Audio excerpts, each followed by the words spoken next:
नमस्ते दोस्तों, अगर किसी मरीज को खांसी आ रही हो और खांसी ठीक नहीं हो रही हो तो इस केस में आप काफ़ी ज़्यादा परेशान हो जाते हैं, दवा दे देकर थक जाते हैं और आराम नहीं होता है।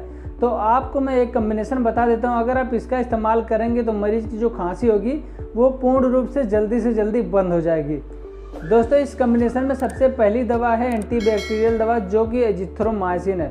दोस्तों, आप जानते हैं कि एजिथ्रोमाइसिन रिस्पिरेटरी ट्रैक्ट इन्फेक्शन मतलब श्वास नली के जो इन्फेक्शन होते हैं उनके लिए और श्वास जो फेफड़े का इन्फेक्शन होता है उसमें बहुत अच्छा काम करता है। तो आप एजिथ्रोमाइसिन 500 mg अगर एडल्ट है तो उसे शाम के रात के टाइम ओडी दीजिए, मतलब एक टाइम दीजिए, और साथ में बेटनीसाल टेबलेट दे दीजिए 5 mg बेटनीसाल टेबलेट, सुबह शाम बीडी दे दीजिए 2 टाइम।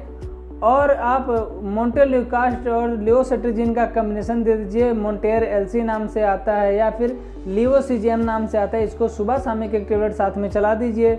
और इसके साथ में दर्द बुखार के लिए आप उसमें नेक प्लस टेबलेट दे सकते हैं, जिसमें कि डाइक्लोफेनेक और पैरासीटामॉल पाया जाता है।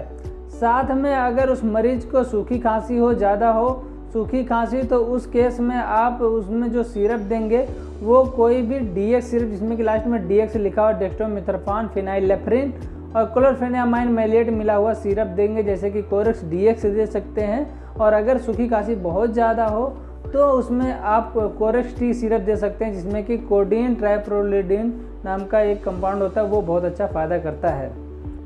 दोस्तों, अगर गीली खांसी तो गीली खांसी के केस में आप गीली खांसी वाला सिरप इस्तेमाल करेंगे, जिसमें कि टर्ब्यूटालिन, एम्ब्रोक्सोल, गुआफेंजिन, मेंथोल, ये सारी चीज़ें पाई जाती हैं। उसमें एग्जाम्पल की बात करें गीली खांसी के सिरप में, तो गीली खांसी के सिरप में आप बेनाड्रिल का इस्तेमाल कर सकते हैं, ब्रोजीडेक्स सिरप का इस्तेमाल कर सकते हैं और एम्ब्रोलाइड इस्तेमाल करते हैं। अगर अस्थमा का मरीज है तो उसमें एलियास का इस्तेमाल करेंगे, क्योंकि उसमें लिवोसेल्ब्यूटामॉल होता है, जो कि आपके श्वास नली को थोड़ा चौड़ी कर देता है, इससे आराम से आपकी सांस पास होती है। दोस्तों, जो गीली खांसी सिरप होते हैं ये क्या करते हैं, आपको जो कफ जमा होता है सीने में, जो कफ टाइट हो जाता है, मतलब सूख जाता है, उसे गीला कर देते हैं। गीला करने के बाद वो खांसी के साथ आपके आराम से बाहर निकल जाता है। दोस्तों, गीली खांसी के कुछ बहुत ही अच्छे सिरप है, जिनको मैं इस साइड आपको लिस्ट में पूरा दे रहा हूँ कि ये सारे सिरप गीली खांसी में आप इस्तेमाल करते हैं, जिससे कि आपकी गीली खांसी प्रॉब्लम भी सॉल्व हो जाएगी। साथ में जो दवा मैं बताऊँ उस दवा का भी इस्तेमाल आप साथ में कर लेंगे, तो आपकी जो खांसी की प्रॉब्लम होगी वो जल्दी से जल्दी ठीक हो जाएगी। अगर फिर भी आपकी खांसी नहीं ठीक होती है तो आप किसी चिकित्सक के पास जाकर दिखा दीजिए और वो आपकी जाँच करवा के कन्फर्म कर लेंगे कि आपको कोई और बीमारी तो नहीं हो गई है।